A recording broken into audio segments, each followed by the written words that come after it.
მე ვარ სალომე ჯერენაშვილი, ფონდის საქართველოს ნარკოტიკების გარეშეს პრეზიდენტი და დღეს მინდა დაგისვათ ერთი ძალიან მნიშვნელოვანი შეკითხვა. რატომ დუმვართ? რატომ ვართ ჩუმად მაშინ, როდესაც უნდა ვისაუბროთ? რატომ უნდა ვისაუბროთ ხმამაღლა ნარკოტიკების მავნებლობაზე? ამას ახლავე აკიხსნით. მსოფლიოში ძალიან ბევრს საუბრობენ ამ თემაზე, ქუჩებში, სკოლებში, ინტერნეტში, ტელევიზიაში.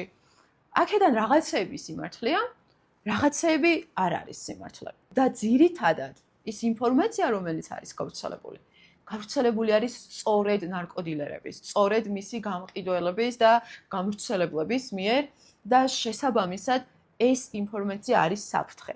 და ჩვენი მიზანია, რომ მოგაწოდოთ ნამდვილი სიმართლე ნარკოტიკების მავნებლობის შესახებ და ეს იყოს იარაღი, რომელიც თქვენ დაგიცავთ ყოველთვის. კომენტარებში დამიწერეთ თქვენ რას ფიქრობთ, რომელი მიდგომა უკეთესია. უნდა გავჩვენდეთ თუ პირიქით ვისაუბროთ ხმამაღლა რეალურად რა საფრთხეს წარმოადგენს ნარკოტიკები.